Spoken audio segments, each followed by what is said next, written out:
السلام علیکم دوستو، امید کرتا ہوں سب خیریت سے ہوں گے۔ دوستو جیسے کہ پتہ ہے 2 مہینے سے یہ بات چل رہی ہے کہ کویت تارکین وطن کی تعداد کو کم کرنے جا رہا ہے، تو اس چیز کا فیصلہ آ چکا ہے۔ کویت میں 14 لاکھ کے قریب بھارتی مقیم ہیں۔ اس کے علاوہ لاکھوں بنگلہ دیشی اور مصری بھی آباد ہیں۔ دوستو اس چینل پر آپ کو کویت کی اہم خبروں سے آگاہ کیا جاتا ہے۔ اس چینل کو سبسکرائب کر دیں اور ویڈیو کو لائک کر دیں۔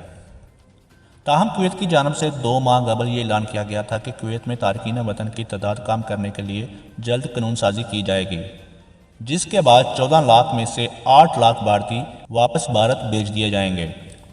اس اعلان پر بھارت میں سخت ناراضگی کا اظہار کیا گیا تھا۔ اب کویتی حکومت نے تارکین وطن کی تعداد محدود کرنے کے لیے مسودہ قانون کی منظوری دے دی ہے۔ العربیہ کی رپورٹ کے مطابق حکام ملک میں تارکین وطن مزدوروں کی تعداد کم کرنے کے لیے کریک ڈاؤن کر رہے ہیں، اور یہ قانون بھی اسی سلسلے کی کڑی ہے۔ اس قانون کا مقصد کویت میں تارکین وطن بالخصوص غیر ہنرمند افرادی قوت کی تعداد میں کمی لانا ہے اور کویت کی آبادی کی تشکیل نو ہے، کیونکہ ملک میں غیر ملکیوں کی تعداد مقامی آبادی سے کہیں زیادہ ہے۔ اس قانون کا اطلاق خلیجی ممالک کے شہریوں پر نہیں ہوگا۔ اس زمرے سے تعلق رکھنے والے غیر ملکیوں کی تعداد 10 لاکھ کے لگ بھگ ہے۔ کویت کی قومی اسمبلی اور حکام نے گزشتہ ہفتوں کے دوران میں تارکین وطن کی تعداد میں کمی کے بارے میں متعدد قوانین کی منظوری دی ہے۔ فی الحال نئے مسودہ قانون میں یہ واضح نہیں کیا گیا کہ تارکین وطن کی تعداد میں کتنے فیصد کمی کی جائے گی، اور یہ فیصلہ حکومت پر چھوڑ دیا گیا ہے۔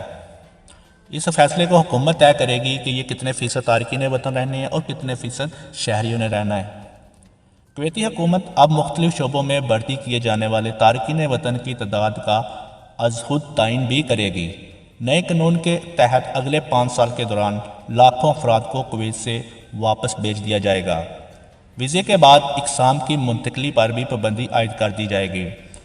اس ضمن میں مقامی آبادی سے تارکین وطن ورکروں کی تعداد کا موازنہ کیا جائے گا۔